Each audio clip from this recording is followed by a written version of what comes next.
I know you guys probably love PowerPoints, so I'm going to go ahead and introduce you to some. I'll try to make them a little bit shorter and better so you guys can go through them at your time. Maybe it'll explain some of the things that's in the material or the reading.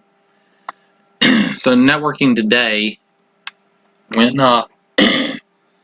Cisco is discussing this in Module 1, what does this mean? And so these are the objectives they're trying to cover, how it's affecting our lives, network components, how do they draw these things up on screens, internet connections, what makes something reliable, what are today's security methods.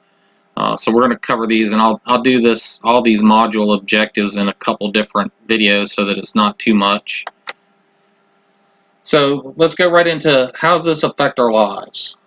I think all of us understand that communication is almost as important to us as our reliance on air, water, food, and shelter. And especially with the pandemic going on, you guys probably now realize that this is more and more true because we've all gone to these new methods of doing chat, SMS, phone calls, FaceTime, video communications. But we can communicate with people and do work with people that aren't even in the same state, same country, with very little effort. All the tools are out there for us now. The university's provided some great tools to you guys, so hopefully you guys recognize through the use of Canvas and Teams what all we can accomplish. So how are these things changing, or how they changed over time? There's a video out there in the module or the curriculum. I'm going to post this PowerPoint, so you should be able to watch this. And then they give you this great picture. We now have a world without boundaries. We have global communities, human networks. So thanks to the advances in satellite, cellular technologies, fiber being delivered all over the world, underground, advances in broadband services, we don't really have boundaries any longer. So you guys probably don't realize, or most of you probably don't realize, that back in the early 90s, we didn't have too many of these things. If you had a cell phone, it was in a bag. Your dad was probably carrying it around, and that's how they communicated. Not everybody had a bag cellular phone because they weren't cheap. So voice communications on the road started at that point in time. There was no data on the cellular networks. There was no SMS. There was just ability to make phone calls from all over the country. Again, it was expensive.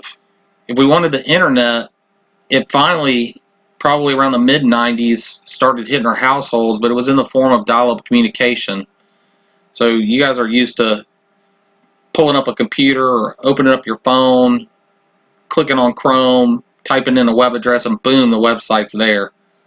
So back in the mid-90s, we had to open up the phone connection, hit dial, wait for it to dial and make a connection. A lot of noise happened. Boom, we made an internet connection. As long as your sister or brother or other family member didn't pick up the phone to try to dial out and have a conversation, we were on the internet. But when I typed in a web address, it was a minute or two later before it showed up. There was no video, there was no streaming music, there was chat boards or bulletin boards. There wasn't direct communications over that dial-up connection.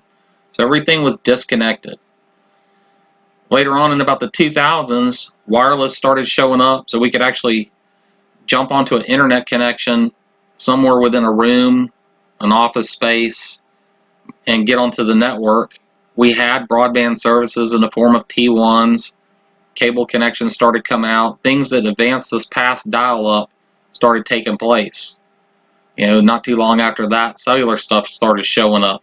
It was pretty horrible when it first came out, but now all of these technologies have kind of merged and come together and given us ability to do things really quick, really fast from wherever we're at. It's kind of unbelievable. So that's where we're at in today's technology.